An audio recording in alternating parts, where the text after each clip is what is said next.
Thank you, everyone. So I see that people have already joined in. So we'll be starting with our session for now. So I welcome everyone on behalf of Association of Muslim Professionals to AMP Web Talk. As we all know that today's topic is STEM to Stream, a journey to sustain global leadership. My name is Shehzad and I'm the operations manager at AMP India from Mumbai. With me, I have President of AMP USA, Mr. Mohammed Shensha Ansari, and I also have speaker of our of the day, Dr. Qazi Azhar Saab. So before we jump into the session, I would request you all to bear with me for a couple of more minutes and we'll just share with you a short slide of AMP's introduction. So a lot of people who have joined in must have already known AMP for many years. And for people who don't know about AMP stands for Association of Muslim Professionals. So AMP is now registered in India, United States of America, UK, and Australia as a non-profit organization. And AMP has completed its 12 years serving our community in the field of education, employment, and empowerment. AMP has a vision to positively impact lives of 10 million people by 2030. Our mission is to empower the underprivileged for the greater benefit of the society in general and nation as a whole. AMP's vision is to be a model community which is advanced in education, socially progressive, culturally vibrant, politically influential, and economically dynamic. So what AMP has achieved in past 12 years is right in front of you. You can just have a glance at it. We work under 5 projects, mainly school development programs, employment assistance cell, scholarship and self-employment, AMP's resource center, and awards and partnership. Everything is right in front of you. Just have a glance at it, and then we should move ahead.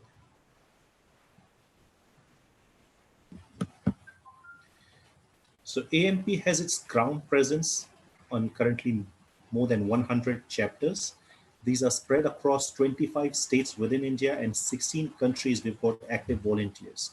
We have got more than 6,000 plus active members connected to AMP on ground. AMP's online presence, we have 125,000 plus members and professionals who are connected to Association of Muslim Professionals through social media like Instagram, Facebook, Google Groups, LinkedIn, and WhatsApp. If you wish to join AMP, you can log on to www.ampindia.org/join-AMP, and we would be glad to have you on board with us. So I would now introduce you to the speaker of the day, Dr. Qazi Azhar Saab. He's an associate professor at Michigan State University, United States of America. He's president at Genesee County Medical Society, Michigan. He's a chairman of Scientific Review Committee, Flint area, Science Fair, Flint in Michigan, United States of America. So I now request Dr. Qazi Azhar Saab to please take this session from here on. Thank you. Thank you very much. Assalamu alaikum. A'udhu billahi minash shaitanir rajim. Bismillahir rahmanir rahim. Rabbi shrah li sadri wa yassir li amri wahlul 'uqdatam min lisani yafqahu qawli. Alhamdulillahi rabbil alamin. Wassalatu wassalamu ala khatimun nabiyyin wal mursaleen. Amma ba'd. My dear brothers and sisters, Assalamu alaikum again. It's my pleasure to give today's presentation through AMP. I'm very much impressed with the work they are doing. Congratulations for doing such an excellent job. So I will start today's topic. This will be in 2 parts. So STEM to Stream, a journey to sustain global leadership. On the right side, you can see that huge stem of a tree, a tall tree. I'm not talking that stem, neither that stream which is coming out of that teapot or that stream through which somebody is trying to go against the current. This is totally different. And if we go back to the history of the STEM, which stands for Science, Technology, Engineering, and Mathematics.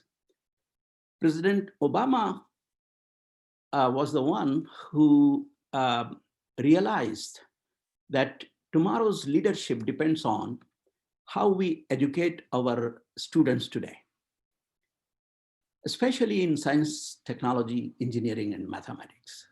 So in 2010, he realized that, and his main concern was American students were not paying much attention to the STEM subjects. So he was worried about tomorrow's leadership, a future plan of this country. Right now, it is okay. We are the leaders in the world. But what will happen after this generation is gone? So we need scientists, we need engineers and innovators. And the whole economy depends on, economy of the nation depends on these, three special citizens of this nation: scientists, engineers, and innovators. And somehow we have to promote that and among students, and we need teachers, and the teachers should be skilled to teach these subjects, STEM subjects. So he went ahead and set a priority. How did he get to this conclusion? He looked at the PISA score. PISA is Program for International Student Assessment. And United States in 2006 ranked 21st among 30 most industrialized countries. So that he was thinking that why we are 21st, why not first? So he took it to the, resolve this problem, and took it to bipartisan congressional meetings, and everybody agreed. Our knowledge-based economy is driven by constant innovation. The foundation of innovation lies in dynamic and motivated and well-educated workforce equipped with STEM skills. Both bipartisans have agreed that we have to do something. And even now, if you look at PISA score 2018, United States is not among top 20 nations. That is really concerning. And where they are, they acquired, America acquired 25th place. And you may be thinking, where are other countries like India? India did not participate. In 2012, India miserably failed. So they said, no, there is something wrong with this is what India does always. No, there is something wrong with the scoring methodology and this and that, So basically they judge, actually PISA score is judged at the level of, a 15-year-old, how that the student performs in mathematics, science, and language. So they kind of upset with what is happening in Americans. So even though STEM was not a new thing, there was a program called in 1990s called SMET, with the same acronym, but it was kind of instead of SMET, now they switched the letters and made it STEM. And you could see here, North Carolina School of Science and Mathematics. The concept was there. This was the school which was teaching STEM subjects. All right. So it is not a new concept, but when the government involves, when they give the priority, of course, a lot of money is required. a big chunk of budget was dedicated to STEM. That is the most important thing. And what are the objectives? Curiosity, problem solving, and communication. All these three factors should be introduced to the students. We should promote the curiosity of the students, and we should make them problem solver, and they should be good in communication. So these are the simple three objectives. And main purpose of STEM is focus on real world issues and problems and solve them. Also, STEM addresses social, economic, environmental problem, encourage the students to solve them. And basically, science and engineering is the backbone of the system. And, students should learn, how to do research. They should have research-based ideas. And there are different approaches. They could make mistakes and there may be failure, but keep trying it and get it.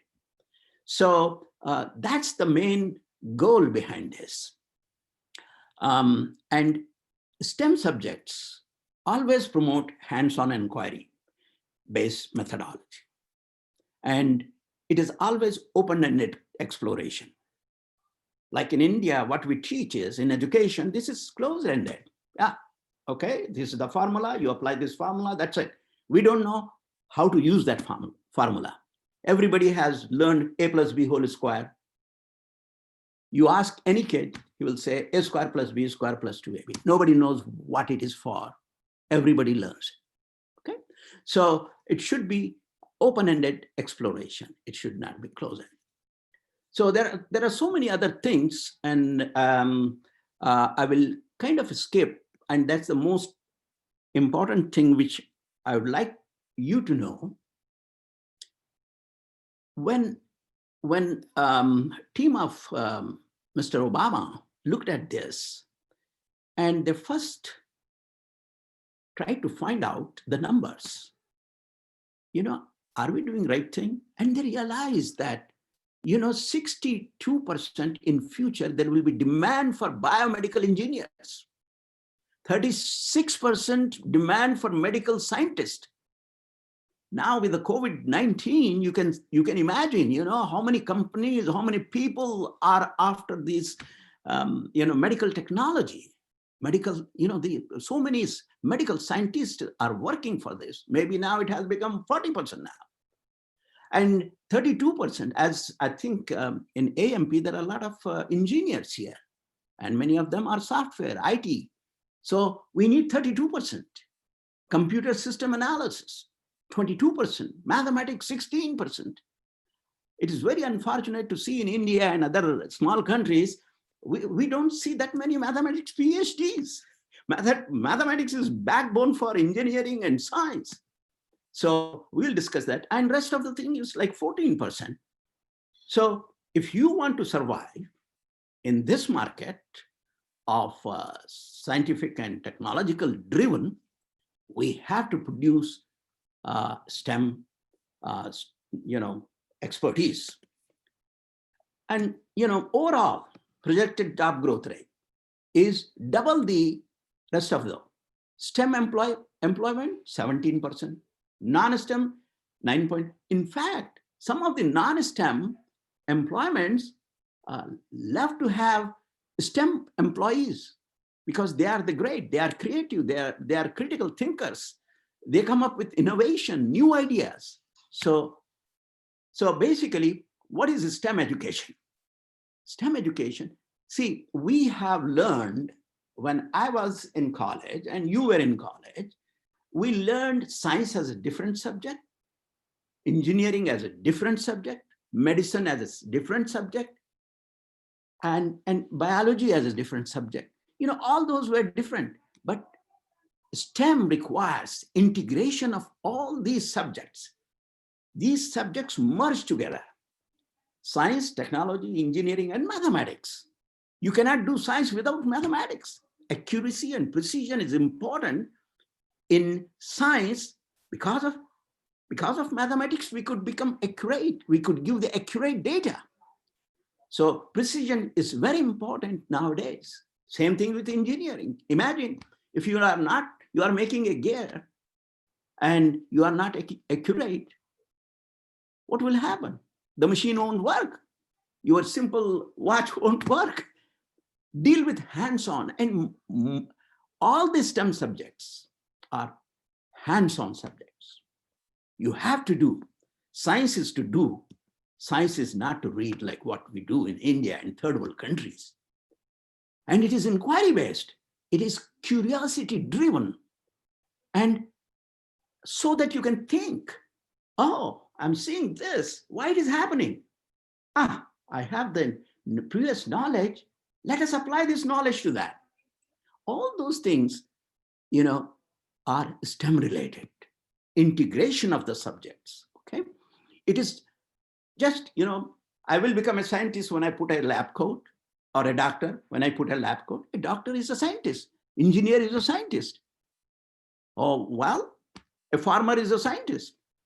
If he knows how to cultivate, that's a science. So all these manufacturing, healthcare, economy is driven through the STEM subjects. And social well-being, if we are good in STEM, then we are good in economy, and social well-being. We don't have to worry. Economically, we will be doing much better. So now let us start with the first letter, science. What is science? Science is the process of gaining knowledge. After investigating by making observation, posing question, testing through experiment. In other words, science is a discovery. Through science, we discover.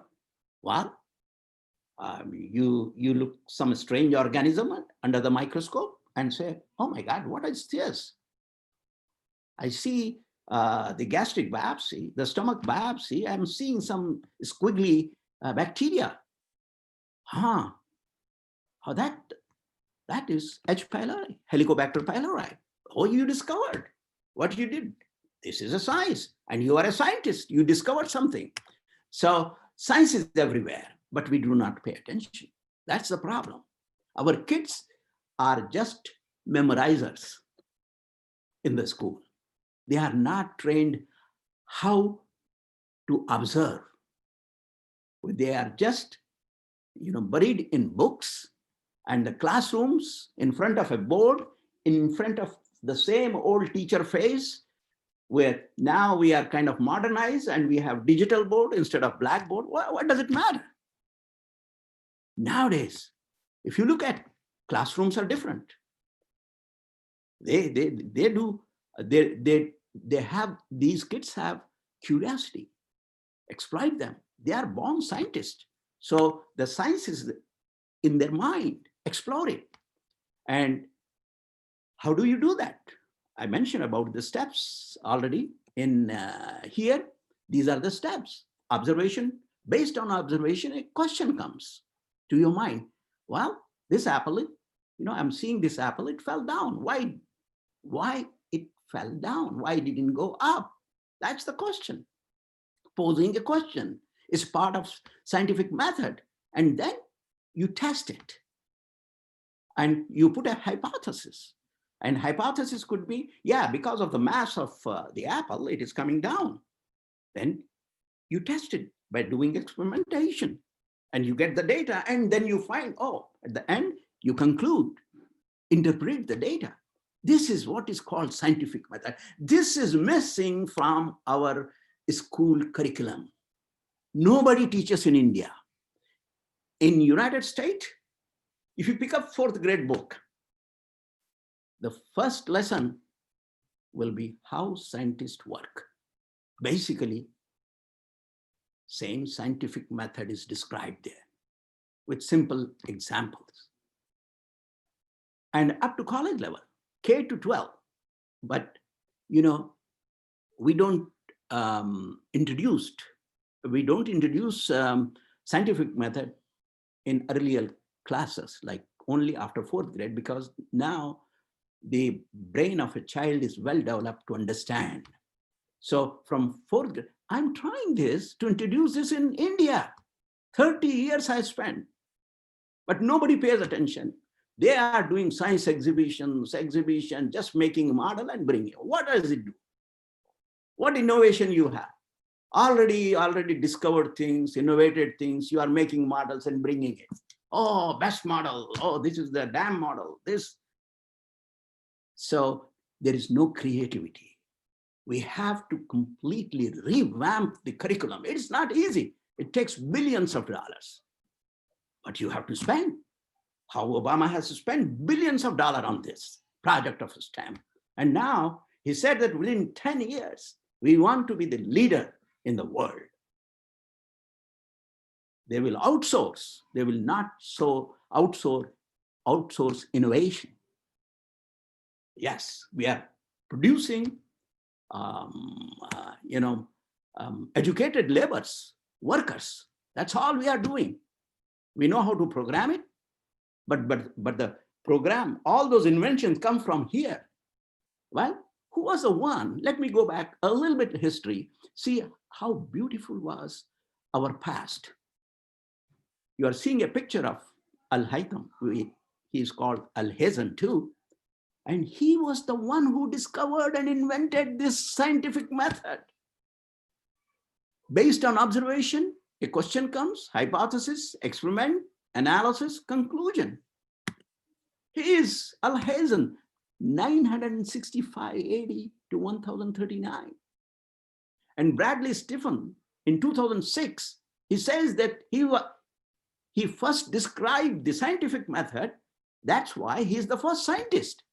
Imagine if we did not have this scientific method, no discoveries, no DNA would have been discovered. Nothing has been discovered. We would have still lived billions of years, millions of years in the past. So Europeans call him father of optics. All the angle of refraction and reflection and all those mirrors and lenses, he was the one who made it. They give the credit, and they call him Middle Eastern Da Vinci. Well, even Harold Anderson Bosch and Lamb, which makes a lot of lenses, telescopic, even contact lenses, and they gave him the credit. If you go to their main office, there's a painting where Al-Hazan is putting a stick, and you can see in reflection the stick bends.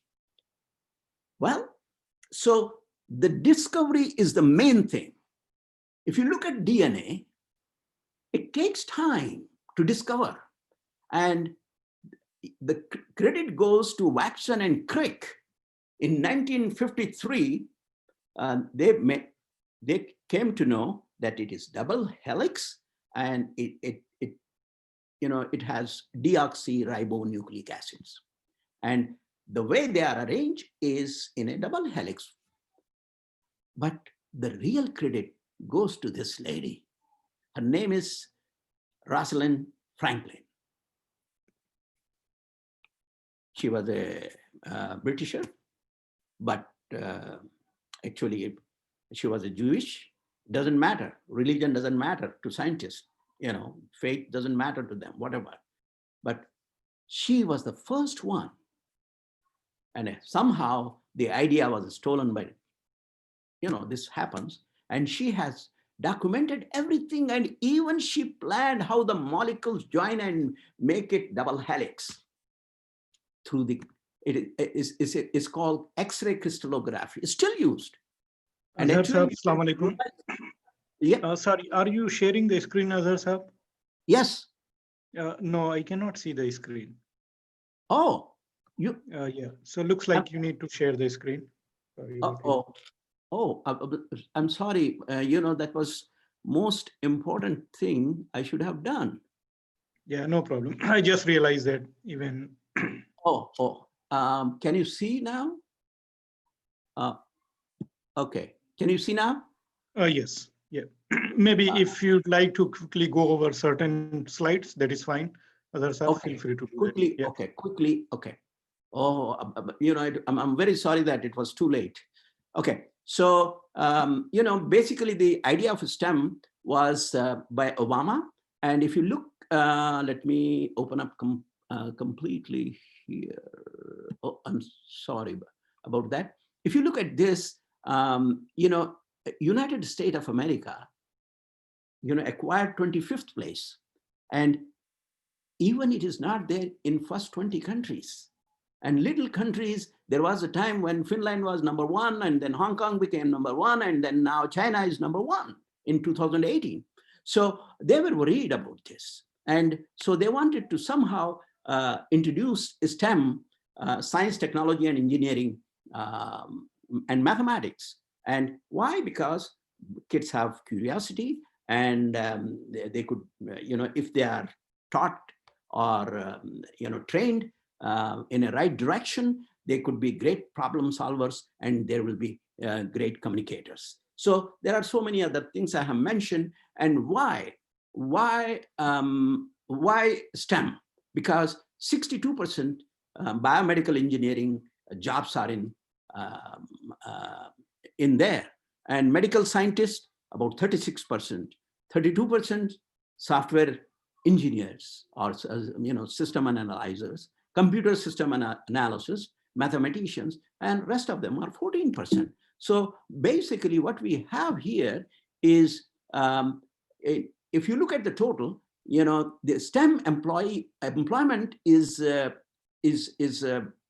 remarkably growing at faster rate than the non-STEM employment rate. Even non-STEM employment are also, they require, some of them, they require STEM subjects. So basically, STEM education was most important. And are you seeing now these slides? Okay. Yes, sir. Okay, good, excellent, excellent. So basically, science is discovery. Science is a discovery, and based on observation, and scientific method was developed by our great Muslim scientist, Al-Haytham, and in Latin, they call it Al-Hazen.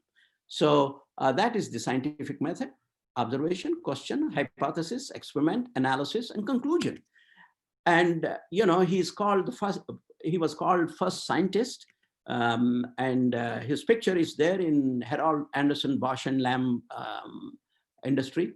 And you could see, I was just mentioning about her, sometimes mishaps, or people steal your ideas and become, and she has to be given credit, and she never got the Nobel Prize. In 1953, Watson Crick got the Nobel Prize.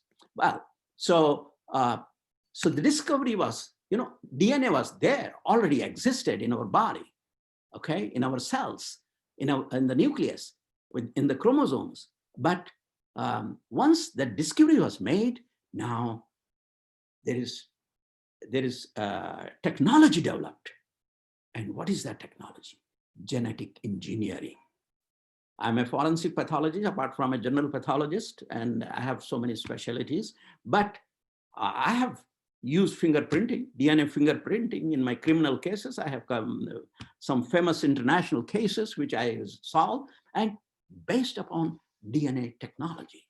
And also there are some metabolic diseases which can be, we can cure them by doing some genetic engineering. And now let's talk about technology. Technology is a vast field. And what is technology?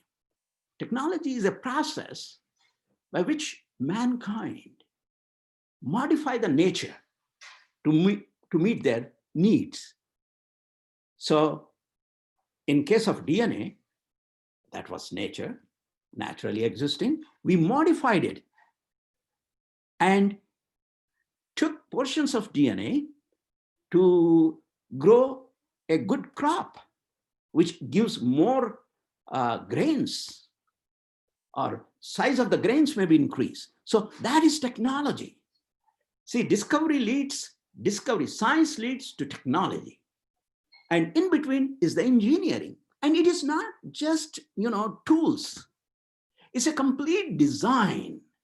The way we manufacture, the manufacturing operation, repair, artifacts related to technology, technological equipment, and your corporate headquarters, engineering schools, manufacturing plants, maintenance facilities, they all come under technology. Without technology, we cannot develop these. So these are very important. So basically, the definition is the use of accumulated knowledge to process resources to satisfy human needs and wants. So the difference between technology and science: technology, the study of man-made goods, deals with what can be in future: biotechnology, communication technology, energy and power technology, transportation technology, production technology. Whereas science is the core subjects. Recently, Venkatraman has discovered how the ribosomes produce protein. He got a Nobel Prize in that. That is discovery because it already existed. Whereas technology, you make inventions. They did not exist before. So biology, zoology, physics, chemistry, whatever subjects you think of, that's all depend on discovery. Okay. So if you look at the history of technology, there are different ages: Stone Age, Agriculture Age, Industrial Age, Information Age. And Stone Age, was there any technology? Yes. They were making, weapons through the stones. They were trying to cut the meat through the sharp stones. And they were making shelters or the caves warmer by bringing some fire. And they were making clothes. So that was a technology at that time. And then came the Agriculture Age, when it is divided into two: Bronze Age and Iron Age. And in the Stone Age, when they tried to cultivate, they used the wood to dig the ground. But now in Bronze Age, the metal was a little harder than that, but still it was soft. Copper and tin mixed together, and bronze. And the arrows were okay, but they were bending and all that. But they were sharp enough. But then came Iron Age, and now with the Iron Age, better weapons, better tools. So then came Industrial Revolution, what we call Industrial Age. It goes from 1750 to 1950 AD. All right. And now the latest age is Informational Age. So we passed that Industrial Age. And as you see, I have already mentioned about this. I'm not going to go in detail because, I want to focus a little bit on this. This is the picture of Industrial Revolution.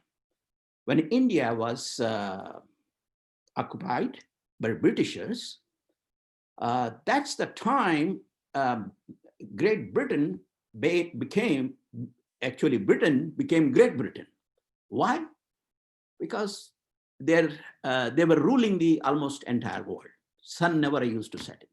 And they were bringing a lot of money to, at that time, British government.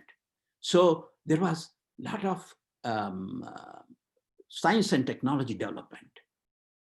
So they spent money, and that technology developed these machines. Wheels were developed, and steam was used as a power to move these wheels. And even steam engines were started, and coal used as is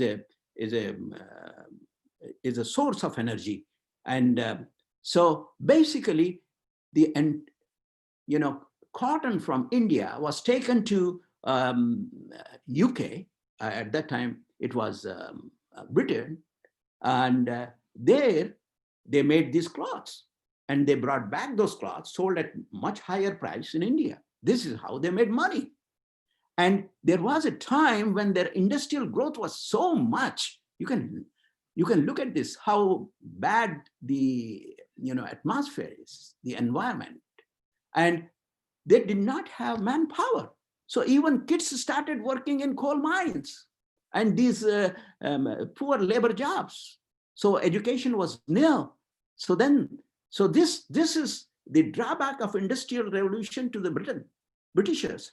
And then they became smart and they said, okay, those states of India which are supporting us, we will provide all these new tools. We will industrialize that. So Hyderabad got a nice hospital, Osmania hospital, and universities, and they have cloth mills, and they have cigarette factories and all those. So they shared the economy. Okay, so Gandhi realized that they were just stealing our resources and giving us at higher prices the clothes and all those. So he started his own, khadi making clothes, okay, with his charkha, and then not only that, but simple thing like salt was sold at much higher price. So he went and made salt out of seawater. Okay, so basically now we are in a informational and age, and basically what will be the next, we don't know, but right now communication industries are taking a gallop. And what does it require? The technology requires, number one, manpower. You cannot do any advancements or innovation in technology without manpower. That is number one. That's why America needs manpower. It's still allowing people to come here and do. So material, metals, wood, plastic, granite, cement, and all those things. Capital, money, of course, money is required. Without money, you can't do anything. Information. So this is the information technology age. So this information is different. This information needs some contracts, knowledge, research, and all that kind of thing. You have to put in contracts. Tools, energy, time is also a factor. You cannot. So Obama gave 10 years. We have to produce in 10 years, first grader come to the 10th grade. So we have to make these great minds in 10 years. So it takes 1 decade. So time is a factor. You cannot, like in COVID-19, you can't make instantly vaccine. It has to go through trials. You don't want to give somebody vaccine who will die or doesn't work. So that requires time. So biotechnology is great. The diagnostics, look at this, clinical diagnostic, PCR. You can diagnose viruses, whether somebody is having COVID-19, you have to do a PCR test. You cannot do an antibody test. That's what the Indians are doing. They are just looting people. There's no antibody test come later after the infection. If the person survives after 15 days, you can do that antibody test. Not initially, it will be negative. So all those things, I'm going quickly. How much time I have, Brother Shahin Shah? Is anybody listening to me? Yes, Azhar Saab, we have 20 more minutes to go. Okay. So what we can do, we can take additional 10, 15 minutes. That is fine. Okay. All right. Thank you. Communication technology. Okay. In this technology, cell phone is the best example, cell phone. Okay. Can we do anything now without cell phone? There was a time we have a different camera, and camera was different, and phone was different, and calculator was different, but everything is combined in a small gadget like this, and it has better resolution. It is a scanner. It does a lot of things. It's a small computer. So there is a television too in that. So these are all the things which evolve in communication technology. And energy and power technology. See, I have shown you the picture of industrialization during the British period. See how the air pollution, water pollution, land pollution, all these factories were emitting all these toxic substances like GM. I'm in Flint, United States, in Michigan, and we have a GM plant. Still, the Flint River has toxic material of that waste, which they, when they were making cars, required chemicals, painting, and all those things. So, but now we are looking for different energy resources. When I go around here, I see all these,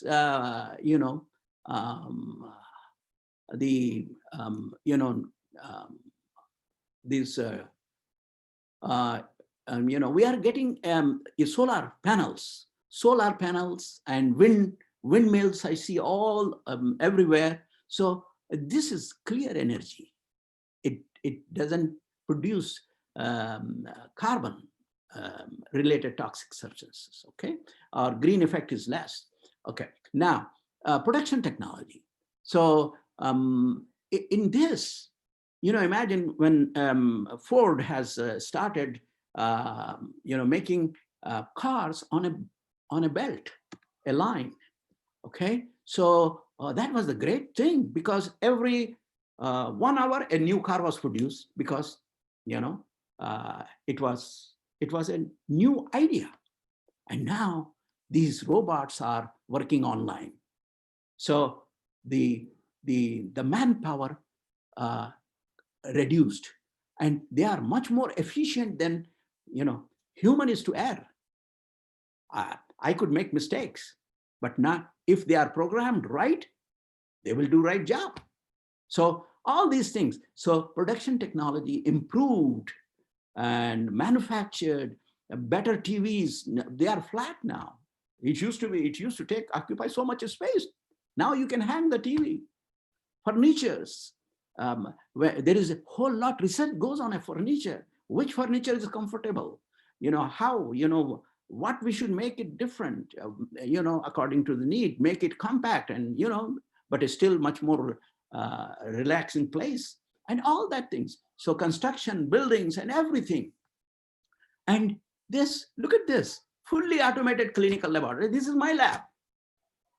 And see, these tubes are coming, and automatically a robot will pick up and put it in an analyzer, that machine, that analyzer will analyze how much glucose is there in that,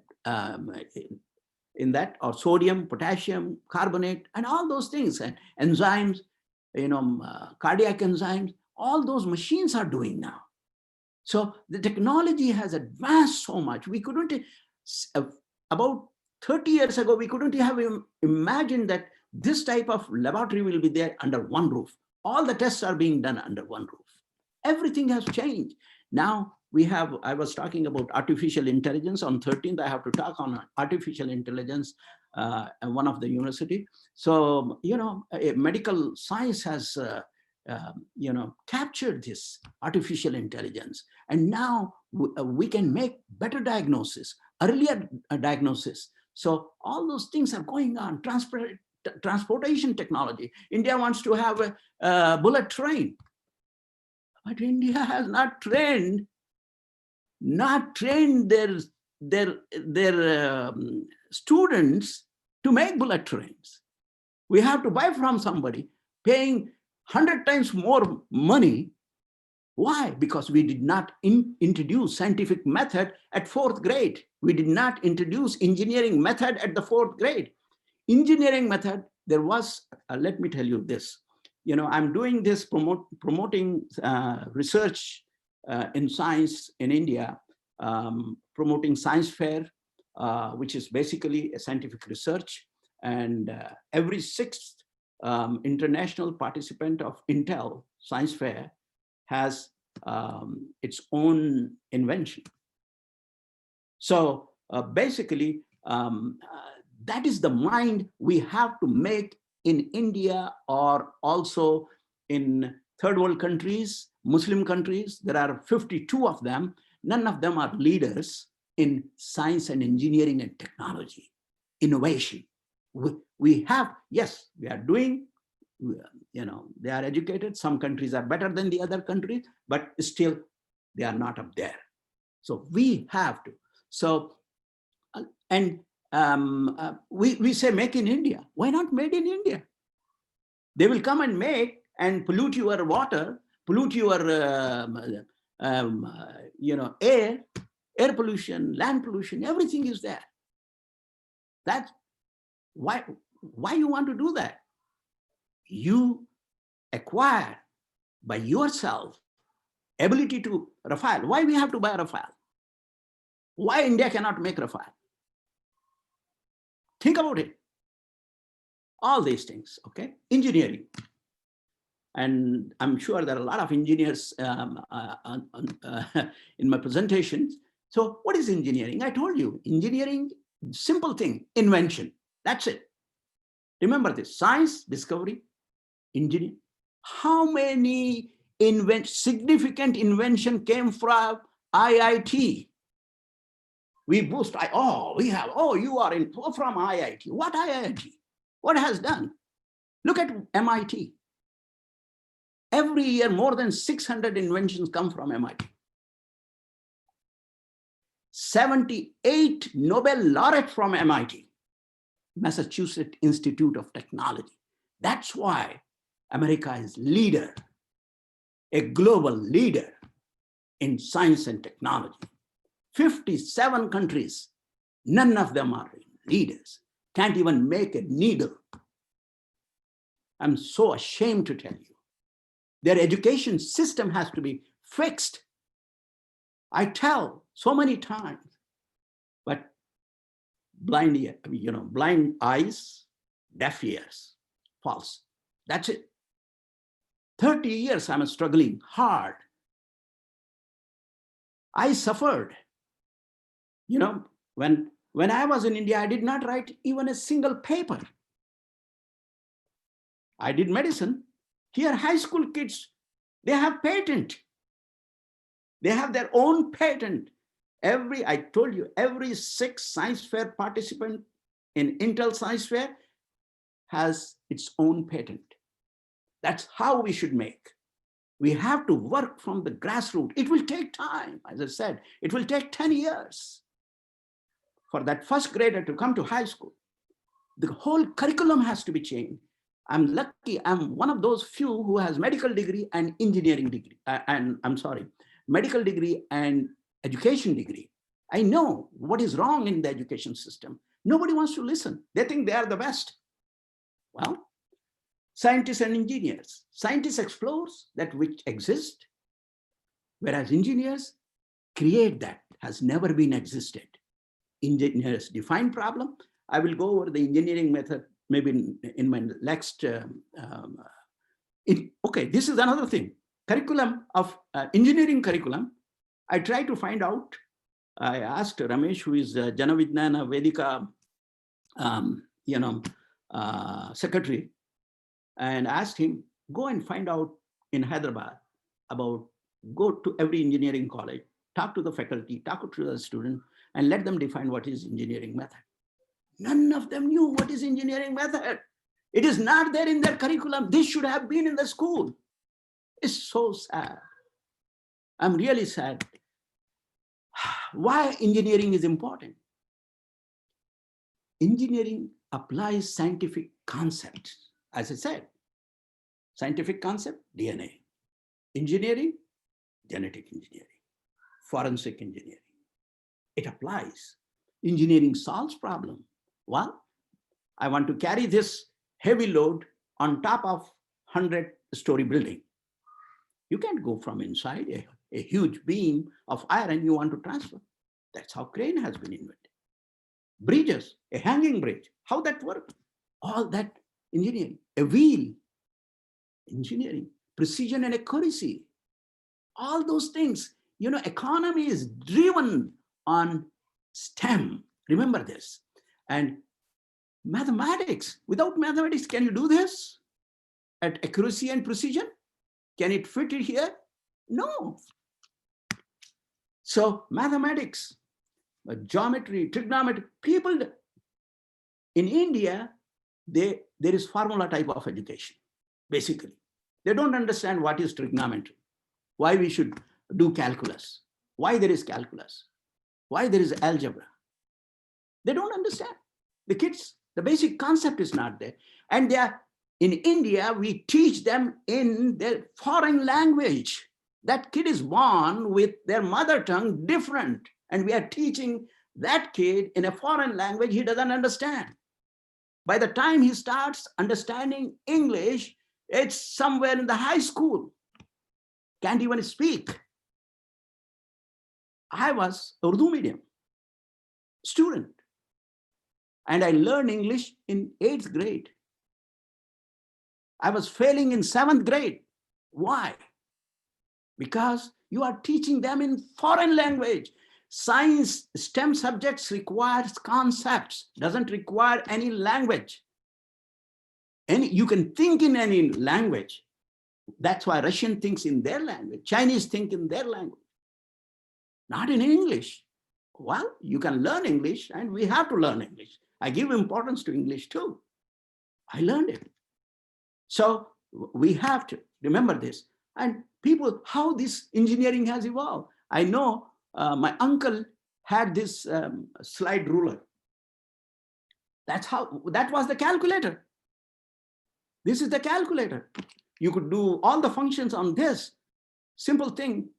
But now it became, as we advance in technology, everything became easy and helpful.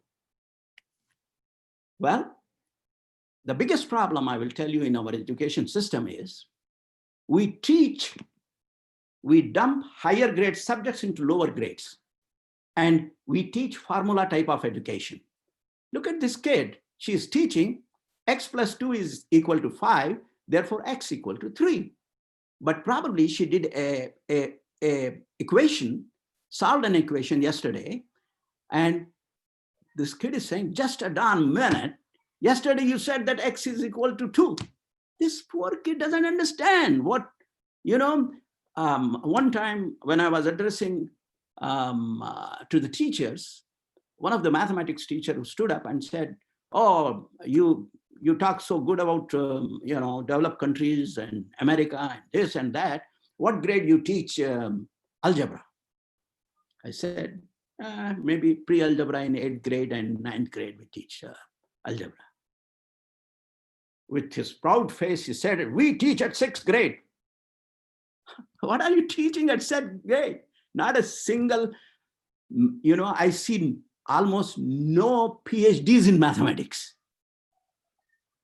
It is very hard to get a PhD in mathematics in colleges, not even masters. All are in chemistry, most of them are connected. To find physics is also difficult. Zoology, but most of them are PhD in Urdu, on Ghalib, poets. Same thing with other Kannada, PhD in literature, Kannada literature. What is this? Nothing in science, technology, engineering, and mathematics. So we have to, am I okay to take now, after going through this slide? We can start with the Q&A after the slide if you'd like, if this is the last slide. Okay, so on this session, I will finish up this slide. Basically, it is a revision, whatever I said.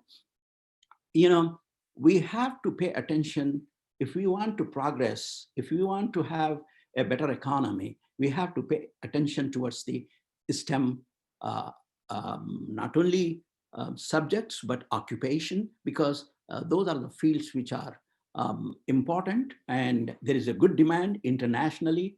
And if you have that kind of education in your country, that is good. And because it is growing at 17%, double the other occupation. So STEM degree, this is another thing which I already mentioned, that STEM degree holders have a higher income even in non-STEM careers. And they, those STEM degree holders, any industry will take them, even if it is non-STEM industry, okay? So STEM workers play a key role in sustaining growth and stability of that country's economy. Here I'm, because this slide was made for US, so, but any nation. STEM education creates critical and creative thinkers, enable next generation to be innovators. And innovators means inventions, invention means more economy, more social well-being. Thank you very much. I really appreciate, thanks a lot. I'm sorry that first few slides you were not able to see. Probably next time it won't happen. I will take any questions. Thank you. Okay, thank you so much, Azhar Saab. There are a few questions which have been raised. I'll start asking a couple of them. So first question is from Gina. What as teacher should we do in order to inculcate the interest in STEM, precisely sciences? Excellent. It takes a lot of effort, a lot of changes should be brought to the education department. And it's an investment, like how United States has done it. For example, many Muslim countries have a lot of resources, natural resources. They are rich in natural resources. But when it comes to education department, we allocate only, India allocates only 3% of the total budget. And most of the budget goes to the war machines. I mean, defense. About more than 60% goes there. So it should be the other way. It should be, we have to learn from these developed countries. We try to copy. I will show you in my next part, how we copy. We want to copy convent schools because they are good. So what we do, we change our name to Saint Convent. Instead of Saint Convent, we will make it Saint Joseph School. And whose school is this? Some Muslim organization has made that school. We change the name. Science fair is done. And if you go there, what is there? Science exhibits. So we copy it, but inside it remains the same. We do not change the curriculum because we do not have those. Actually, the curriculum of, this is a very good question. This is what I'm telling for last 15 years. Please change the curriculum of B.Ed, M.Ed, D.Ed. What? Change the curriculum. They are teaching, we are in the area, in the era of neuroscience. They are teaching psychology of education. And now we are in neuroscience of education. I give, I have a series of presentation on neuroscience of learning and teaching. I go to the SCRT, NCRT, and tell them, please, don't punish these students with all these, worst curriculum, what you have. Make science interesting to them, make engineering interesting to them. 78% of engineers are unemployable in India. Why? Because their curriculum doesn't make sense to them. We have to bring a big change in the system. And it needs money. It needs billions of dollars. In the corrupt society, how we are going to provide billions of dollars? Thank you so much. Thank you. Thank you so much, Azhar. Another question from Syed Abbas. I want to become a teacher. So how should I start preparing for it at the age of 16? At the age of 16. Okay, good. This is a good question. I'm sure many of you might have learned about new education policy draft 2019. It has been submitted. Basically, this draft is nothing but copy of US education system. In that, instead of B.Ed used to, when I did Bachelor of Education, it used to be 1 year. And now, recently it changed to 2 years. But now, they want to adopt the system which Americans follow. What is that? after high school, once you want to become a teacher, you take 4-year subjects in education. For example, I will give you, you want to become a language teacher. So there is English language learning subject you take. And apart from neuroscience of education and all those things, you take one subject like that. And as you, for 4 years, because this is bachelor's program, it requires 4 years. So 4 years, you will be studying all the subjects related to education. And then at the end, suppose you want to be a mathematics teacher. So they will teach you methodology, not only methodology, at what age, what to teach. You cannot teach multiplication to second grader or third grader. That's what we did. We memorized multiplication tables. They didn't understand it. When they will understand, oh my God, when they go into, oh, now I remember why multiplication table is important. So that's a good thing. And hopefully this, but when they are going to implement this, I don't know. But meanwhile, it's a good idea. We need good teachers who are interested in, people go to education because they don't get any other job. Now, a lot of engineers are turning to become a teacher, but teaching, believe me, you have to have fun to teach. Thank you. Thank you so much. I've got a question from Nusrat. What bioinformatics holds in STEM career? Oh, you mean bioinformatics? Yeah, yeah, biotechnology lead to bioinformatics and all those things. For example, I was mentioning about artificial intelligence. What is artificial intelligence? It's a bioinformatics. The information is taken in high resolution from the tumor, like a brain tumor. Or let's give an example, COVID-19, pneumonia, for example. There is pneumonia caused by different organisms, but their pattern will be different. So the bioinformation of somehow we have to have in some resolution so that these computers, the informatics read it, and which you cannot see it and say, oh, this is pneumonia. You don't even have to do COVID-19 test. They're just a radiograph of that or MRI of that pneumonia, could tell you what kind of pneumonia is this. So it has immense power. Believe me, as a physician, I know that. So yep, go ahead, and if you could get it, qualification, it's a very good field. Next. Thank you so much. So I have a question now from Indira. How to change the curriculum now rather than can we change our methodology? How to change the curriculum now? Like you said in your last answer, that we need to change the curriculum for B.Ed, M.Ed. I think this question is based on that answer. How can we change the curriculum now rather than can we change our methodology? Rather than, I'm not getting, rather than?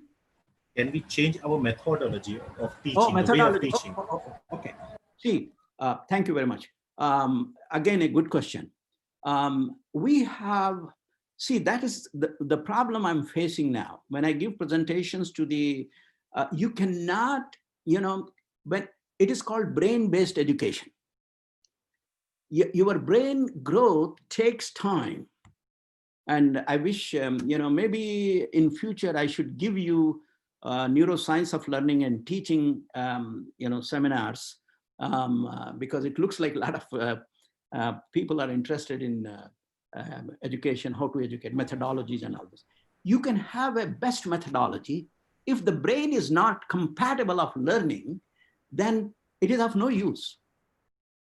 So what we have to do is develop a curriculum which is a brain compatible curriculum. And up to 15 years.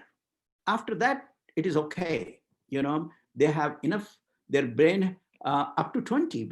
Actually, teenagers' brain is different too. It's interesting. The frontal brain, which is the seat of higher intelligence, is completely developed in 20s, in 21 aged. So before that, there are certain things they don't understand.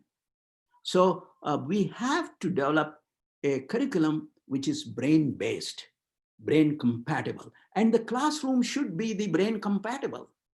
And teachers must be assistant, helper to the student. They should learn by doing themselves. It is called project-based learning. The more and more, and there is another one I should, in future, I should talk about, next generation sciences standards, next gen NGSS. So we have a totally different, science curriculum. It is curiosity based. It has 3 dimensions. Actually they do it and learn. You can do, language is a science. Learning language is a science. You have to learn science to learn language. So linguistic science, we call it. Economics is science. Geography is science. Education is a science. Unless you learn that science, you are not able to communicate with the students at that level.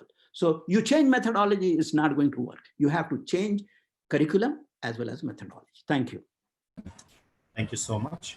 So I've got a question now. As a lecturer, please guide how to bring about the change in education system. Oh, they need a lecture on that? As a lecturer, please guide how can we bring about the change in education system. So I think the person is asking, he is a lecturer himself, how can he bring change in education system? This I will tell you, just, I don't know what kind of lecturer he is, but I will give, I'm sure, the science related subject. For example, when it is a science related, because I think the person who has raised a question is logged in as a polytechnic. So I think it is a science related. Okay, so all these technology related courses requires hands-on activities. Okay, so now the principles of education is hands-on, inquiry-based methodology. Remember, we used to learn theory first in college and then practical. And unfortunately, now most of the colleges are not doing practicals because it requires money. So they want to save money and make more money. I was shocked when a MSc chemistry student didn't, tell me about a spectrophotometer. Never use a spectrophotometer, colorimeter. Some of them never use pH meter. So it should be the other way. Practical first, theory later. The other way. If you want to teach your student with the basic concept, do the other way. Let them do and learn. Let them develop the curiosity in them and don't give the answer. This is how we do. We first put the definition, we put the formula. When Einstein, he did E is equal to mc square, how many years it took? He didn't go from formula, it was not revealed to him. This is what I try. I have given talks to the engineers in Osmania University, and this is what I said. You have to change your curriculum. And so we all have to put an effort. Thank you very much for that question. That was a great question. Thank you so much. Azhar Saab, as we are running out of time, we'll pick 2 more questions and then we'll wrap up for the day. So okay. I have a question from Muhammad Abdul Bashir. For present engineering students, how STEM should be implemented? Excellent. This is what Obama has done. And, they change every curriculum. Right from the school, they brought NGSS, Next Generation Sciences Standard. And remember one thing. When we are teaching STEM, we should not teach science as separate, technology as separate, engineering as separate, and mathematics as separate. Everything should be integrated. So a biology, if a kid is learning biology, PCR, he should know what is the technology behind PCR, what is engineering behind PCR, how does the machine calculates the number. You are getting, you are not just getting qualitative. The machine is estimating number of viruses. How severe is the quantity, the infection. So all that is embedded into the system. That curriculum, you can copy, or you can say, I have seen many schools in India, they put a STEM school. I don't know whether they understand STEM or not. So it's a very comprehensive process. You have to understand, and you need big brains who understand the concept of STEM to make a curriculum. So there are many steps and many layers you have to unfold and then make curriculum. You just can't take this topic and put it in here, that topic. You have to do research before putting that topic in there. Okay, next. Thank you so much. So I have one question from Said Mohammed. For today's generation, the subject PMC ends up with engineering and BPC ends up with MBBS only. How to motivate them to look after to become a scientist? Okay, excellent. Excellent question. I love this question. This is the problem. When I came to United States, I was interested in surgery. So right from the, in the school I wanted to do, but anyhow I was failing and all that kind of, the teacher has to be blamed and teacher has to be given credit, and there was a revolution in my life because of the teacher. One teacher made me what I am now. So you are right. So PCM is physics, chemistry, mathematics. You go to engineering, and you have ZBC. You go to biology. Medicine. So that's what I did. And but later I realized I always scored good in physics. Can you believe in college, I always scored good in physics, even though my subject was ZBC, zoology, botany, and chemistry. I liked it. And at that time, these were total. And when I was, another thing which I was thinking, like when I was doing molecular, atomic structure and molecules and all those, chemistry also had that, and physics also had that. So there was overlap.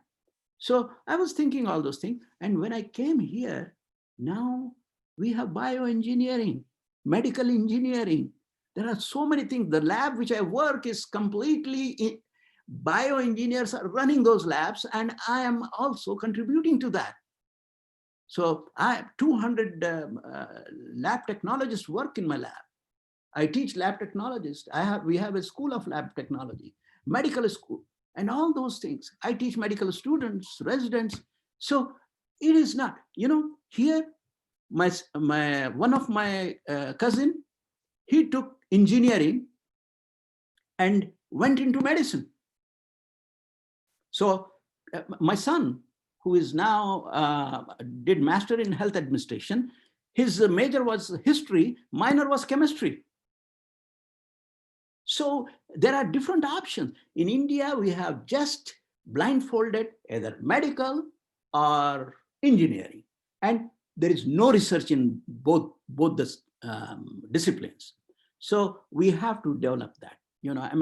It's not an easy thing, but we have to make it. The system we have to create. Thank you very much. I think I spoke a lot today.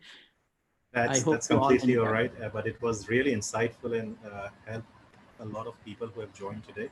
So I see that there are a few more questions which we are not able to take in the session due to time constraints. We'll try to send these questions to you if possible If you have time, you can answer them and send it back to us, and we'll send it to the attendees. I think we have another session for the same, right, Shensha bhai? Yeah, this is that will be second part. Actually, I will give some one of the project and how to do it and all that kind of thing. Yeah. Okay. So yeah, it is for the. I think the dates are listed there when it will happen. Tuesday, coming Tuesday is the second session for the same. We'll continue there. Okay. Thank you so much. Assalamu Thank you, alaikum. Azhar sir. Yeah, thank you so much, Azhar sir, for such a wonderful and insightful session. It was much appreciated, and everything that was shared today, I hope everyone will take it as a learning and implement this in their life. Thank you, everyone, for being a part of AMP Web Talk. It was fantastic to have you all on board. Keep coming for these sessions, as these sessions are organized by Association of Muslim Professionals for absolutely free. AMP organizes such sessions by highly qualified professionals and experts in the particular field to share their learnings and viewpoints, to guide not only the youths, but everyone with their own life's experiences. So it was great to have you all on board. We'll be ending this session from now. Thank you so much. Thanks.